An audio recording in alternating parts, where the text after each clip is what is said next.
मित्रों, अक्सर इस बात को नकारते हैं कि भूत नहीं होते हैं, लेकिन बहुत कम लोग जानते हैं कि भूत तो होते हैं लेकिन हर किसी व्यक्ति को नहीं दिखते हैं। अब आपका ये सवाल होगा कि अगर भूत होते हैं तो भूत बनते कैसे हैं? आइए आपको इस रहस्य से अवगत करवाते हैं। Mystery of became ghost after death. मित्रों, जैसा कि आप जानते हैं, जब किसी इंसान की मौत होती है तो उसका शरीर उसका साथ छोड़ देता है, लेकिन उसके दिमाग के विचार, उसका व्यवहार और उसकी आत्मा इस ब्रह्मांड में विचरित करती रहती है।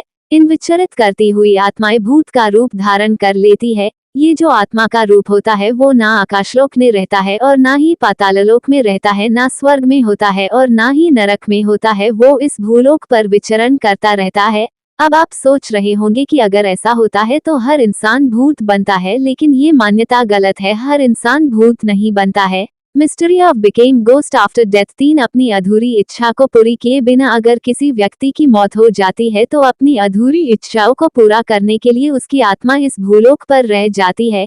ये अपनी अधूरी इच्छाओं को बदला लेकर, दूसरे इंसानों को परेशान कर और समाज की गलतियों को मिटाकर करते हैं। अब आपका सोचना होगा कि अगर कोई इंसान अपनी अधूरी इच्छा पूरी ना करना चाहता हो तो अगर फिर भी भूत बन जाता है तो इसका निर्धारण कौन करता है कि किसको मुक्ति मिल जाएगी और कौन भूत बन जाएगा? आइए जानें।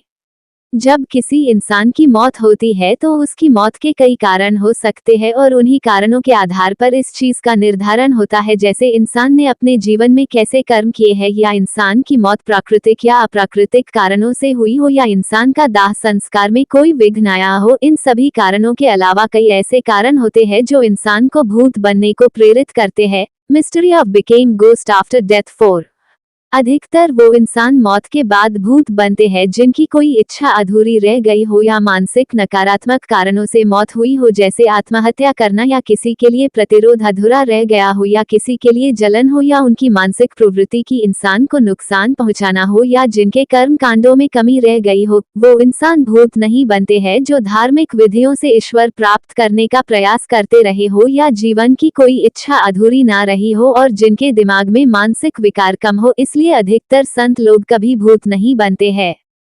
मित्रों, हमारे इस लेख का उद्देश्य अंधविश्वास फैलाना नहीं है, अपितु वैज्ञानिक कारणों के तहत किस तरह इंसान मौत के बाद भूत बनते हैं ये बताया गया है। अगर आपको लेख पसंद आया तो अपने विचार कमेंट के जरिए बयान करें ताकि हम अगले लेखों भूतों के अस्तित्व को लेकर और जानकारी आपको प्रदान कर सके।